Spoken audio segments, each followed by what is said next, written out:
So welcome everybody. I'm Orit Frankel, CEO of the American Leadership Initiative. And as part of our effort to develop a new consensus for American global leadership, we're working to develop also a new vision for American technology leadership, one that includes working with allies, incorporating values of transparency, accountability, and democracy, and supporting our workers. So one of the more controversial topics recently has been the fast growth of AI data centers. And with AI growing exponentially, there's an increasing demand for AI data centers to support that use. Depending on, definitions, as of last month, it seems like there's around 3,000 operational data centers in the US, up from around 600 in 2024. And demand is expected to triple by 2030, just 4 years from now. Just by context, the US is by far the global leader. The UK ranks second with 511 data centers, followed by Germany with 507 and China with 368. As this growth has skyrocketed, a lot of issues have arisen. One area of concern centers around the amount of electricity and water that the centers use. By 2028, data centers could demand up to 130 gigawatts of power, 12% of all the electricity consumption in the United States, and enough to power the whole country of France. So just to give it some perspective, that's also enough to power 13,000 offshore wind turbines, 245 million solar panels, or 65 Hoover dams. So it's a lot of power. Water is another issue, with today's data centers consuming 5 million gallons of water a day. So, I think this has raised issues of who should bear these costs: tech companies, ratepayers, taxpayers, and how should those burdens be allocated? So we've seen a lot of concern in the public, and many of the data centers now planned are expected to be delayed or postponed due to, pushback from the public. Another major reason is lack of certain equipment, like shortage of chips, transformers, switchgears, batteries, that are needed not just for the data centers, but also for the expanding power grid. So Bernie Sanders and Alexandria Ocasio-Cortez introduced legislation calling on a nationwide pause on data centers. Senator Warner called this idiocy, saying that it will give China a chance to catch up. And Maine is now poised to become the first state to implement a statewide ban on data centers. So, we're really thinking this through as this new phenomenon is growing. There are a whole range of additional issues related to jobs, national security, et cetera. And we have really the perfect panelists to address this. I'm going to introduce them. They're each going to speak. I will ask them several questions, and then we will open it to the audience. And I'm going to ask everybody to submit questions in the chat function, and we'll get to your questions later on. So we're going to start with Darrell West, who is a senior fellow at the Center for Technology Innovation at the Brookings Institute, and a co-editor-in-chief of Tech Tank. He's the former vice president and director of governance studies at Brookings. His current research focuses on artificial intelligence, robotics, and the future of work.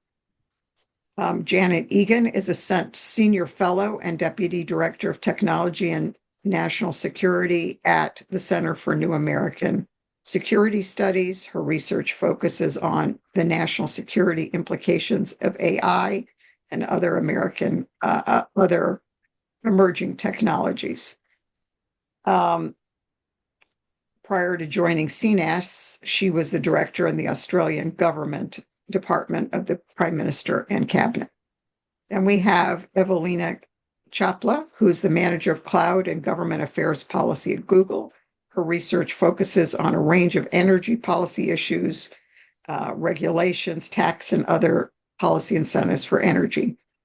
Prior to joining Google, she worked as the director of energy policy at the Chamber of Digital Commerce and was the director of climate policy at Citizens for Responsible Energy Solutions. And then we have Brianne Miller, who serves as Energy and Sustainability Policy Director at Microsoft. She joined Microsoft in 2022 after serving as a Director of Federal Relations for the Department of Energy's Idaho National Lab, where she focused on policy issues related to clean energy and national security. Prior to joining the Idaho National Lab, she spent 16 years on Capitol Hill advising members on energy policy issues. So we actually have an amazing group, and I look forward to hearing from them. They're each just going to speak for a few minutes, and then we'll open it up to conversation. Darrell? Thank you, Orit. And as you suggest, now is a great time to be discussing the future of data centers because, one, they are absolutely crucial for the future of AI. We could not have AI without data centers. But as you point out in your introduction, we're also at a risky time just because there's so many community concerns that have developed around the country regarding the building and operations of these data centers. The topic has become contentious in a number of areas. In last year's gubernatorial elections in Virginia and New Jersey, we saw this issue of data centers become a hot topic. There are some states and localities, you mentioned Maine, that are considering pauses. There's national legislation on this front as well.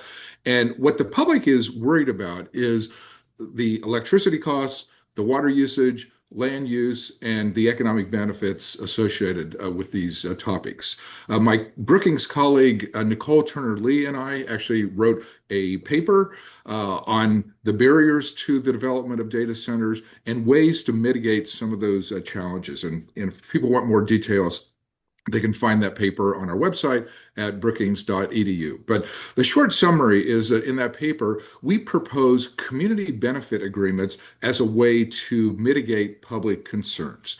Community benefit agreements are basically negotiated agreements between government leaders and data center developers in terms of what happens with these data centers. We argue that it's important to be transparent about these discussions and what ultimately goes into the final agreements, and just be clear on the ways in which data centers do contribute to communities, and there actually are a number of benefits, but also how they're going to address some of the possible concerns that the public has. In looking at some of these agreements that already have developed around the country, there are some companies that are providing direct payments or community funds for local communities that have data centers and just allowing them to use that money to mitigate whatever problems that they see. There are infrastructure improvements that are being included as a part of these things. Increasingly, companies are having to specify exactly what their electric needs are going to be and what their water usage is going to be and how they're going to address those issues. The issue of economic benefits, particularly jobs and tax benefits, can be subject to negotiation, and there can be a clear understanding of what the benefits actually are going to be. So we feel that it's important for companies to take the public concerns seriously. There is a lot of misinformation out there, so there are some wild claims and wild criticisms directed against data centers that actually are not true. But it's important for the companies to be transparent about what they're going to do, who's going to pay for different things, and then what these benefits are, just to help reassure the public about what the path forward is going to be. Thank you. Janet? Great. Thanks for having me today. Of course. I'll echo some of Darrell's great points here about data centers and what's at stake. So data centers are what is underpinning America's AI future currently. And so data centers are the buildings that house these very specialized AI chips that are used in multiple stages of the AI development and deployment. So we want more computing power because that leads to more AI capabilities. The more computing power you have from AI chips and data centers, the better the models you can train, the more you can enhance those models. And then also, the more you can deploy those models to more consumers and also run more experiments that can drive science and innovation forward, including for AI, so that you can get this cycle of designing even better AI models into the future. Um, and this access to the computing powers that data centers are providing is the biggest differentiator in AI progress between the US and China currently. So the export controls that have been on chips since 2022 and been on semiconductor manufacturing equipment since 2019 have actually started to bite. Look, there's some claims out there that say, look, China's catching up. I would say that these claims are fairly misleading because, yes, China's innovated. Yes, they have exceptional engineers in that country, but every leading AI company in China will tell you that they're compute constrained. And there's a reason that they're still pushed back into the fast follower model. So it takes ever more amounts of computing power to push forward the frontier of AI progress. But over time, those new gains become much more efficient to realize. And so you see China following between 3 to 9 months behind in level of capability, with still big question marks as to whether they'll ever be able to catch up in the near term to capabilities like Anthropic's new Mythos model. But I think I'm really excited about this conversation today because we're seeing growing challenges to the AI data center build out in the US, in particular, legitimate and also misinformation, legitimate concerns and some misinformation about data center build outs. And if folks don't know Andy Maisley, I'm a big fan of his work. He writes a Substack on AI and environment issues. And some of my favorite parts of his research is the analogy that making a coffee in the morning emits more emissions than prompting ChatGPT 100 times. And then claims of water use have been massively overstated. So most of the water used by data centers actually stays in cycle. It's non-consumptive. And if you take a step back, I think all the water expected to be consumed by on-site by American data centers in 2030 is just 8% of the water currently being consumed by the US Gulf industry. And so sometimes when we talk about like millions of liters or just we lose the relativity of these claims, and we are much better served by comparing it to how much an alfalfa farm uses or how much the golf industry uses to understand what is the incremental and specific impact of AI data centers. That said, I think it's still really important to make sure that data centers are being built and operated in a way that supports community interests. I was really heartened to see the ratepayer protection pledge, whereby leading data center companies agree to cover any electricity price increases for consumers. And I think, as Darrell outlined, ideas around community agreements are really going to be key in driving this forward. My focus is on national security, and why I really care about data centers is because democratic governments are rightfully beholden to the preferences of their citizens, and authoritarian regimes are not. And to me, the stakes seem pretty high. I don't want a world where it is authoritarian nations that are creating the rules and developing the most advanced AI capabilities. These things are incredibly dual use. We just have to look at Xinjiang to see how they're being used to monitor and control the Uyghur population, for example. And so I think I'm really heartened by this conversation today because I think it's beholden on us to start driving forward a path where data centers and AI work for people and communities, and that we're mitigating against reckless approaches and community backlash that could undermine American and democratic leadership in AI. The trends haven't stopped. More computing power continues to beget more capability. And I think we need to be prepared for a world where we are growing out more computing power for AI models. And it's really important, I think, that this happens in democratic nations. So I'll stop there because I'm eager to leave space for questions, but happy to talk in more detail about bottlenecks in chip supply chains, national security issues, or more general computing power issues. Thank you, Janet. Ewelina, we now have two people that are going to really, talk about what their companies in specific are doing. And I think that's going to be really helpful also in kind of framing the conversation. So we'll let Ewelina go and then Brianne follow. Sure. So Ewelina Czapla with Google, and I am very excited to be here to talk about this. Thank you to ALI for having us. Essentially, I think Janet and Darrell have done a great job of covering like a lot of the sort of the broader context here with respect to what's globally at play, what we have to consider on a local, state, federal level as we're trying to deploy this infrastructure.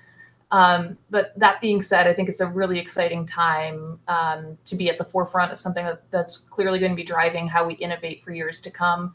At Google, we've essentially spent in 2025, $91 billion on technical infrastructure. So the servers, the data centers, the networking, the subsea cables that bring AI, cloud services, and the internet to life. We are going to be expanding that value dramatically. In 2026, we anticipate we're going to be spending up to $885 billion globally on technical infrastructure. So you can see how those numbers are really trying to meet that moment with respect to both demand, but also this need to maintain AI dominance. Our data centers have and will continue to support the full stack of Google's offering. So we have the products folks love, Google Maps, Google Drive and Google Docs that folks rely on a daily basis, YouTube, cloud services, and now, of course, Gemini, our AI product.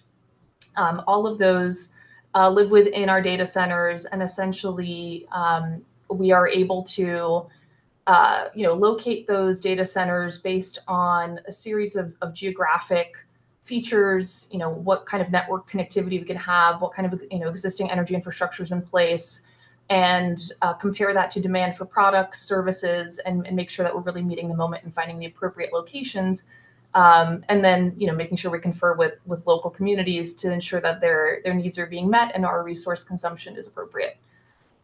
We believe that infrastructure growth should really be strengthening the communities that we enter. And so when we look at data center investment, we look at it comprehensively. With respect to energy, we're committed to responsibly growing infrastructure in order to be able to meet our needs, but also leave a more resilient grid for the consumers that are reliant on the same systems as us. We provide infrastructure upgrades to generation and transmission capacity. And at the end of the day, this ends up benefiting the system broadly because we're not only meeting our needs, but improving system reliability. We are also committed to making sure that these systems operate with respect to the local needs. And so, for example, in Texas, we've recently rolled out demand response capabilities. That means when the grid needs some additional capacity because of strain, we're able to dial back our data center energy consumption and meet those needs. We're similarly very committed to using water resources, again, in a very holistic way that looks at the entire community's needs. And so we're not just looking at how much water we need to withdraw in order to cool the data center. We're looking at the full watershed, whether it's even responsible to use water cooling in that watershed. And if in fact we can add additional water to the system through replenishment. We've committed to essentially leaving each watershed we enter with more water than when we invested. Finally, of course, all of that is done within the context of these conversations that Darrell's described. For meeting with local leaders, we're considering state programming and making sure that we are bringing something to the table that the community can benefit from broadly. This is all part of that broader AI conversation, and so we do things like launch Grow with Google programming wherever we go, so that folks who are local can be trained on AI, gain AI skilling, and actually benefit from the technology that's being housed in their community. Similarly, we're training the folks who are necessary to build and maintain and operate the data centers. So we've partnered with the Electrical Training Alliance to make sure that we can train up more electricians to build these data centers. Similarly, we have programming called our STAR program to make sure that folks who are interested in entering the construction field can get that kind of initial training and background that they would need in order to step into those roles. And so we're really trying to touch every element of the community that we're engaging with, whether it be the researchers we're consuming or the folks that we're neighbors with on the ground, as we sort of expand our footprint throughout the U.S. Thank you. Brianne? Hi, yes, thank you. And it's always fun to follow Ewelina and having two hyperscalers on a panel. So I'll add some new color here. Brianne Miller, I lead energy and sustainability policy here at Microsoft in our DC office. It's really awesome to have an opportunity to talk about some of the things we're working on with you today. We're hearing the same headlines that you are, the concerns that are coming about data centers. What does it mean for my community? What does this look like? And we were sensitive to those. So back in January, our president, Brad Smith, released an community first AI infrastructure plan, outlining kind of the 5 biggest areas where we are getting questions and where we're hearing concerns from our local communities.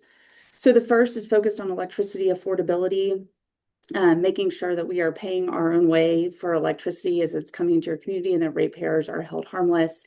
That means forward payments for infrastructure as well as rates that cover the full costs of what we're using. The second was focused on water use, and we have always been interested in reducing our water use at Microsoft. Since our first data center in 2008, we've reduced our water use by 80%. So we're excited to continue that with Community First, where we have said that we will replenish more of your water than we use in the local community, as well as continue this important water reduction work. That often looks like, driving efficiencies in our systems, sometimes also using AI to find those efficiencies. It also means working with local communities to identify what their needs are for water systems, whether it's upgrading a pipe or creating a new water storage system or developing a water reuse facility with them to ensure that we can use maybe gray water instead of fresh water, finding kind of new and innovative ways to address some of the water challenges depending on the region. The third area is focused on jobs. Are there jobs at data centers? Yes, there are jobs at data centers. And what do those look like? How do we partner with not only the construction groups like the National Association of Building Trades Unions, where Microsoft has a partnership with them to increase apprenticeships in the regions where we're building data centers, but also through our data center academies, which are co-located at community colleges that help train the people who are working inside the data center. We have one just down the road from Washington, D.C. in Loudoun County. The fourth pillar that we are focused on is on local tax abatements. So Microsoft will no longer seek local tax abatements for our data centers. We want that money to be able to stay in the community and be good corporate citizens within that community so they can use it for their needs, whether it's a hospital, a high school, or other things that the local communities might need. And the fifth pillar of our Community First AI infrastructure plan is focused on skilling.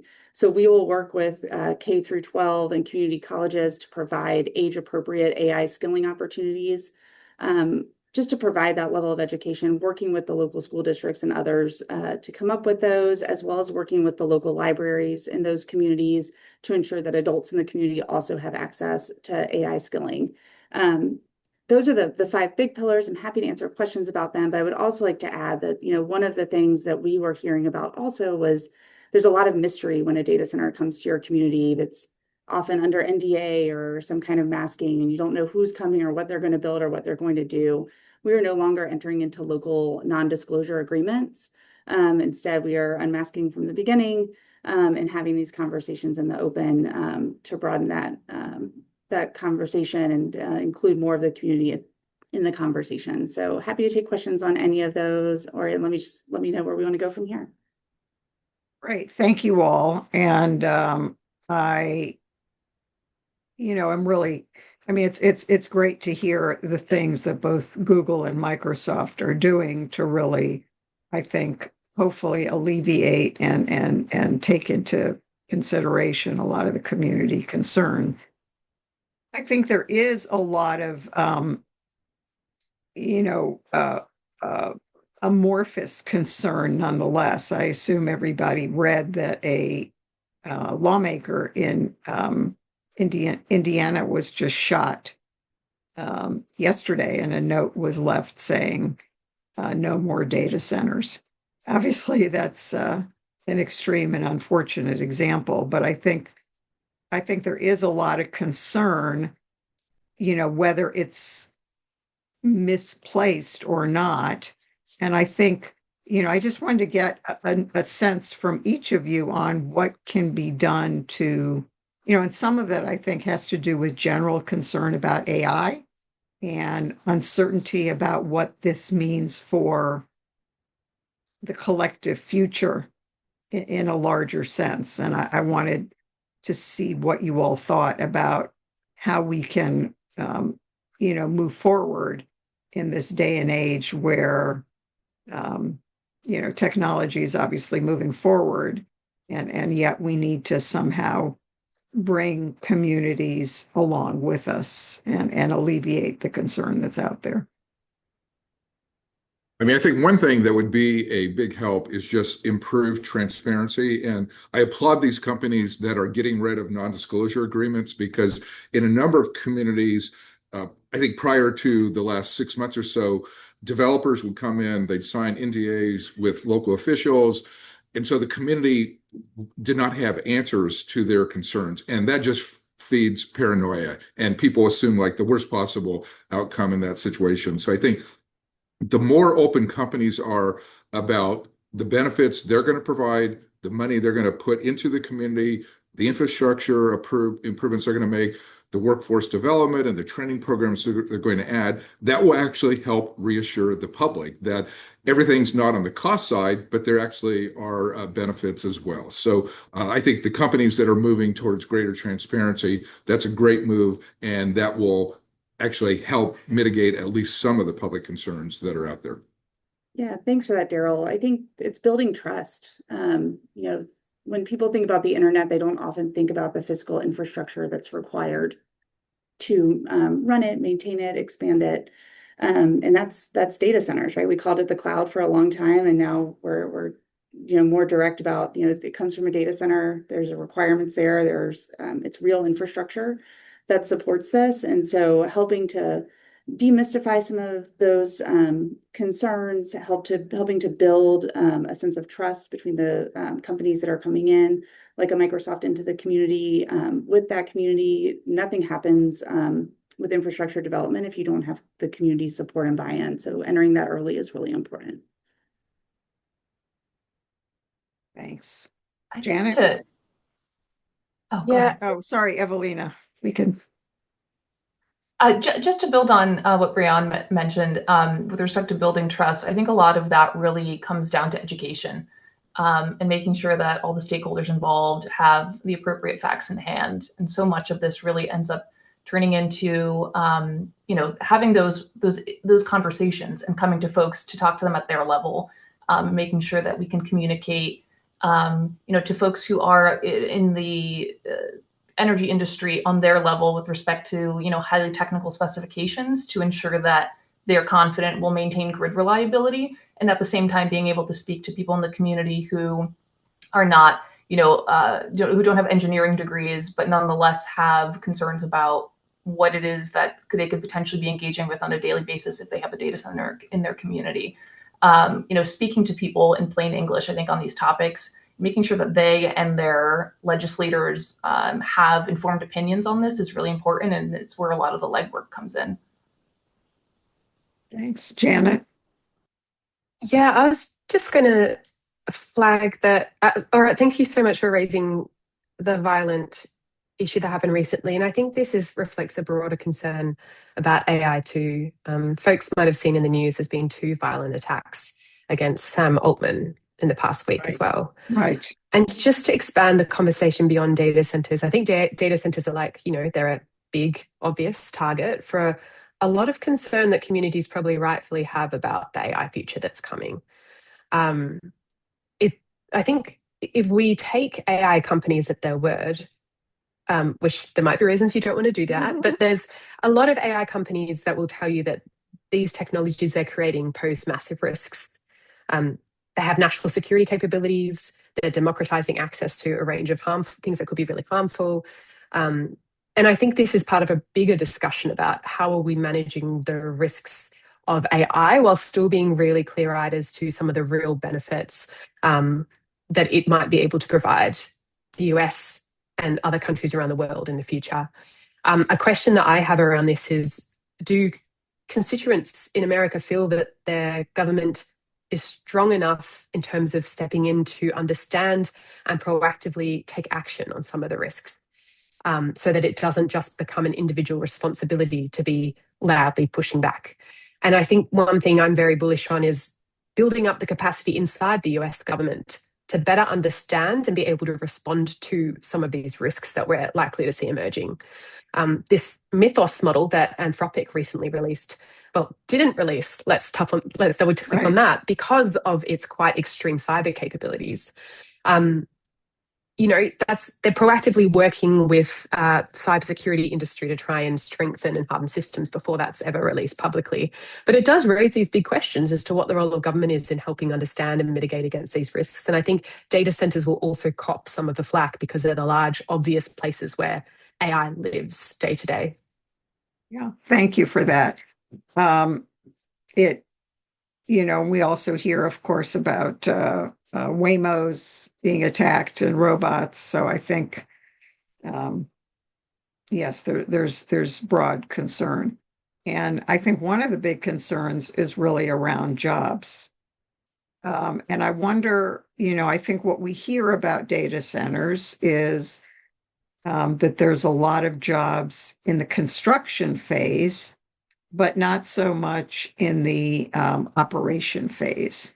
And so I wonder if the two of you and then obviously Darrell and Janet can talk about what companies are doing or can do to really make these data centers kind of have a lasting employment contribution to the community, because I think that's key. I think I can speak to some of the numbers that we have with respect to our development and operations, and then I think to your point, there's a lot of room for us to leverage the tech to sort of make sure that we see more job growth. I think with respect to Google's data centers, we're seeing that throughout the construction period, there's about 4,200 construction workers a year that we are employing. These larger sites that we're developing these days, take several years to develop. And so you can imagine that's 4,000 jobs, but, over the course of 3+ years, as we, bring each building online and energize it and bring the capacity online.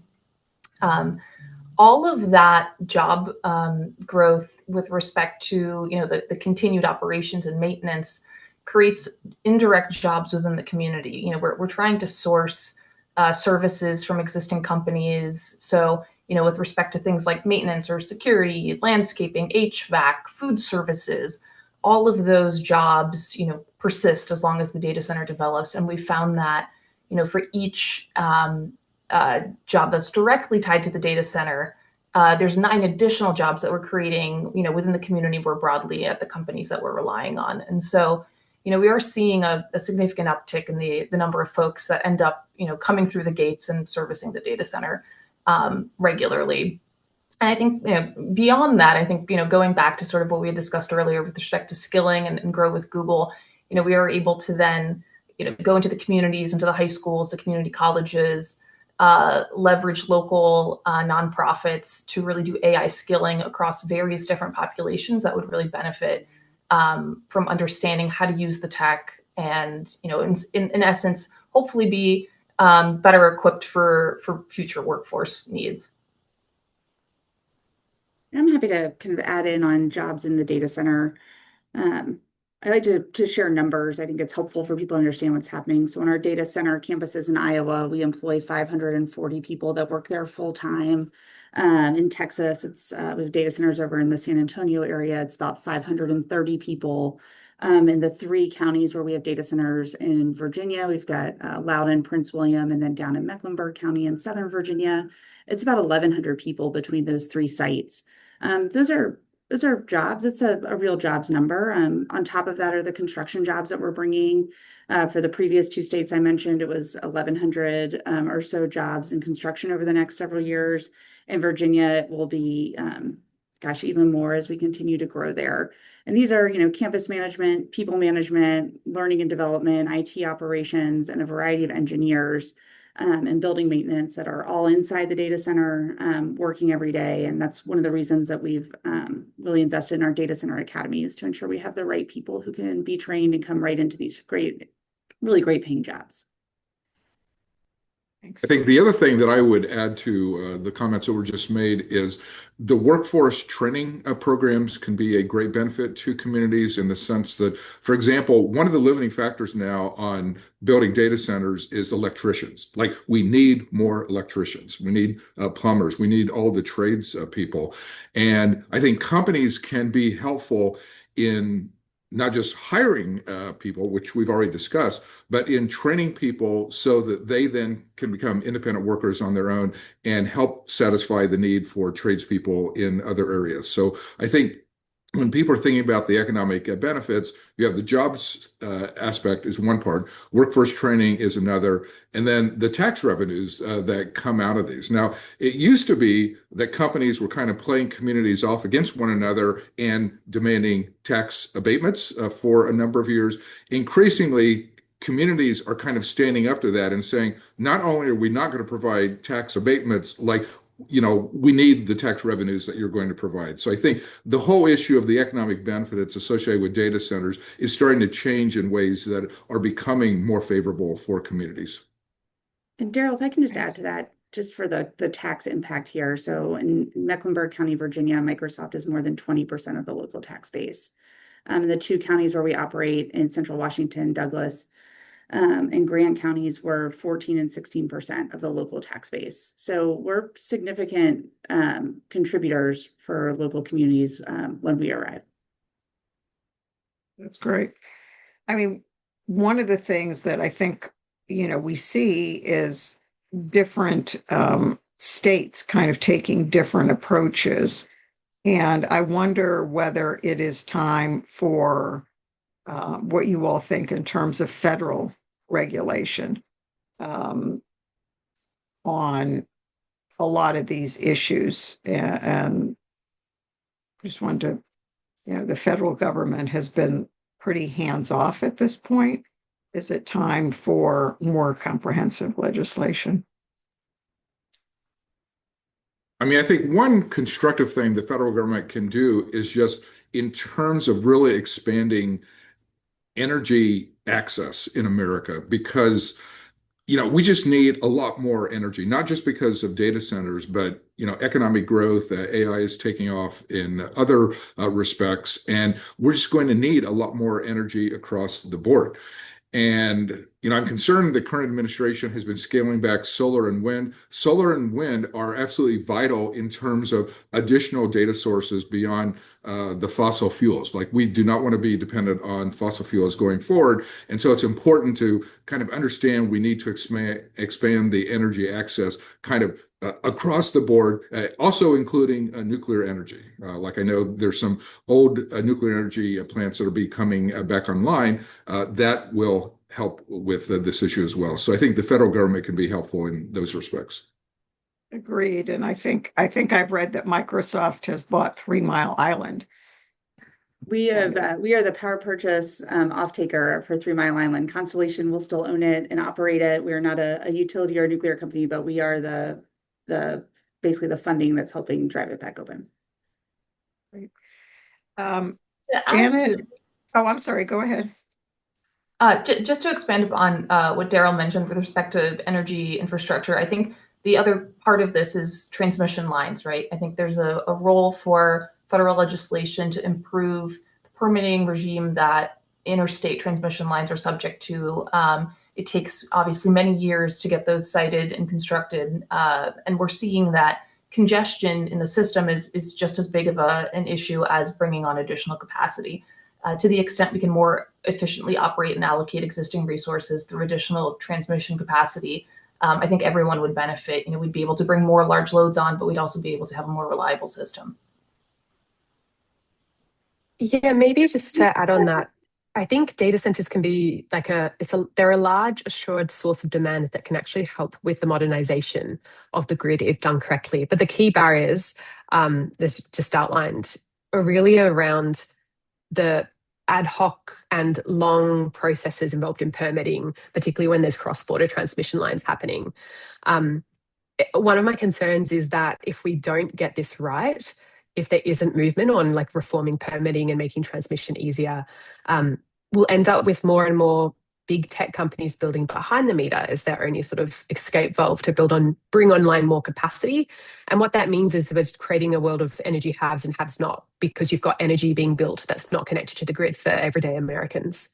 So I think that's where there's a really clear role for governments to act, is actually trying to enable this build out and growth to actually strengthen energy resilience for Americans broadly. So it's not just a segregated tech resource rather than building out the grid. Thank you. And obviously, we've had another major complication now with the Iran war, which has obviously escalated energy prices and also, I think, creating potential bottlenecks in terms of chip production, with the helium, challenge on helium exports and other kinds of things. What are people's thoughts on kind of that? And I was going to ask Janet and how that really positions the U.S. geostrategically vis-a-vis China. In terms of helium access? Or just energy, AI, etc. Yeah, makes sense. I think we've seen the helium market just be displaced into the US helium market. Like there's cool graphs out there that show like Qatar's exports just dropping, but US use has just gone up. I think there's a fair bit of flack in helium in that we still use this. It's quite a vital resource, but we still use it to fill up birthday balloons for children. So there's probably some buffer in the market that can allow for a tolerance to redirect some of those supplies.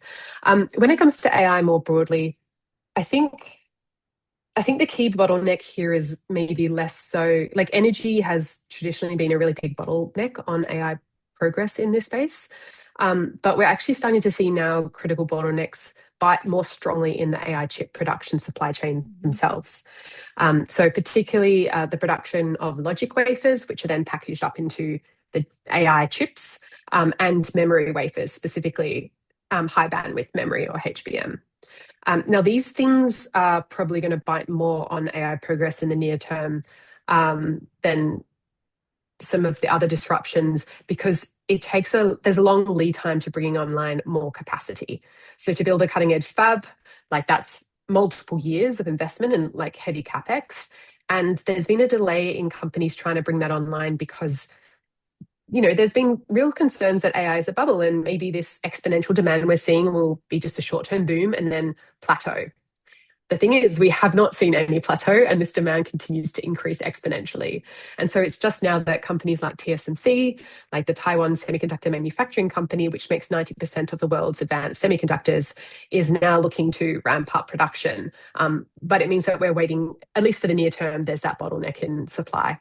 The good news is that China is very constrained in their own chip production due to export controls, which means that at least in the near term, they just aren't able to produce chips at the quality or quantity to compete with the US market. They're not able to produce enough of these chips to serve their own domestic needs, let alone export them around the world. But for me, this is like a really clear reason to maybe crack down and enforce export controls to prevent smuggling, because every chip that's like diverted is one that isn't serving US companies or isn't helping allied ecosystems build on US tech. Thank you. So another topic that has come up is the notion of should there be, restrictions, regulations vis-a-vis building data centers overseas. And I wonder what your companies are doing and thoughts around that? Are you building data centers in other countries? How are you approaching that?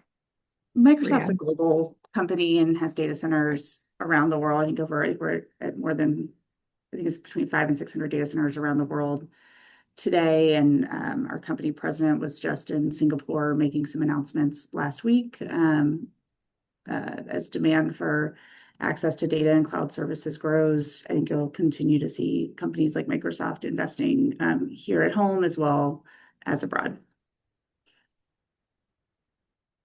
Yeah, similarly, Google has a global footprint. And so while we have the majority of our data centers here in the US, it's our largest market. We also have data centers in Europe, our second largest market, as well as Asia. We have, a large network of subsea cables. And so what we've really found is there's a lot of benefit in exporting, our domestic AI products, services abroad. I think it gives us an opportunity to, counter additional development forces out there, whether it be China or anyone else, and really get a foothold that's regional. We've had, I think India is a great example. We've had luck there in building not only a sort of a data center complex, we've also brought in additional power generation resources to the community. We've also created a subsea cable landing station and additional cable capacity, all to meet India's growing needs. And so it really gives us an opportunity to leverage our existing infrastructure stack abroad and expand that footprint and demonstrate, how innovative our products can be and what we can offer globally. That's great. I mean, one of the things that ALI is really focusing on is how the US, charting a new path for the US to be a global leader, and how we can work better with our allies and invest domestically to really ensure that kind of leadership. And I think, Janet, to your point, what kind of accountability we need to have in terms of transparency, regulation, as a democracy, to give people more comfort and assurance with the technology, as opposed to, China's obviously moving quickly, but they have a very, very different approach, both domestically and globally.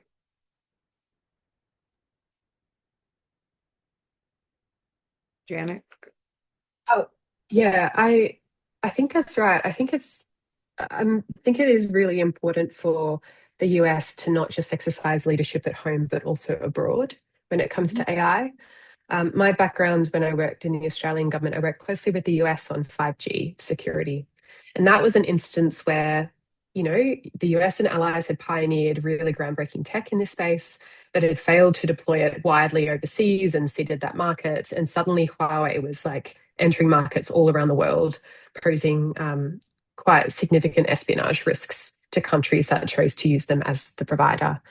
Now, retrospectively, trying to unpick that, I think the UK needed to remove billions of dollars of infrastructure to move off the Huawei network. And I think when we're thinking about things that are like capital intensive, like AI and data centers, getting that right in the first instance and having a trusted provider, multinational companies, but backed by, democratic headquarters, is a really important way forward. Yeah, I think there is probably more that could be done in terms of setting shared standards around things like know your customer regimes or KYC for really large amounts of computing power, because we do know that there is still some access going to China via the cloud.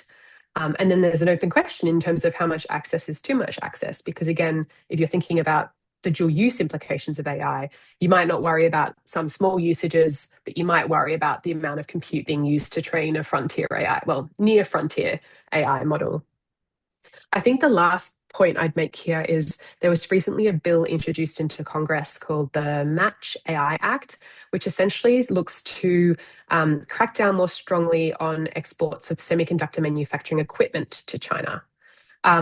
I think this is really important because this is the fundamental difference that separates American democratic AI development from Chinese AI development is access to compute. And if we're restricting the chips, but not restricting many of the pieces of equipment that go into making the chips, the long-term prognosis is much less positive. But to your point, or that really has friction with allies and partners because that requires leaning on the Netherlands, Japan, Germany, and other partners in the supply chain to restrict access, which comes at a cost of revenue. For me, I think this is one where the benefits outweigh the costs and the friction you're putting on partners.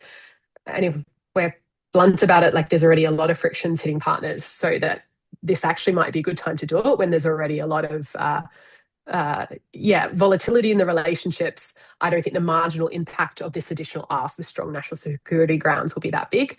But that's something else I've been paying attention to in terms of what it looks like to lead internationally, not just at home. Is there an argument? I mean, is there an opportunity to negotiate agreements on or guidelines on data centers with our allies? To come up with a set of rules that kind of Western democracies, allies, and partners support? I think definitely there are some in terms of maybe don't allow use of your technology for really bad things if you know about that, things that violate human rights. But I think on the more day-to-day level, I think the ratepayer protection pledge that happened in the US has already been felt around the world. I know that Australia released its data center principles and paid particular attention to that and mirrored that. So I think some of this can happen by default, that the US can lead the way. US companies can work with governments to shape that. But I would caution against, sometimes when you're thinking about the impacts of data centers on communities, some things might matter more to communities than others. And maybe it makes sense for a more tailored approach depending on this particular settings that you're operating in. Yeah, I think, ultimately we have advocated for, given the advance of technology, we need to work with our allies and we need to work in communities to ensure that, we work in a sustainable, inclusive way, to help move our country forward, to maintain technology leadership, but in a way that's inclusive of our values, working with our allies and really supporting jobs. So we're going to wrap up in a couple minutes. I wanted to just see if anybody had any final thoughts, comments that we didn't get to, or things that you want to make sure the audience takes away from the conversation. Okay, I guess we've covered it all. Well, thank you all very much. I think I've learned a lot. I really appreciate it. And I think our audience has learned a lot. And obviously, this is an evolving topic, right? So we look forward to staying in touch. Thank you all.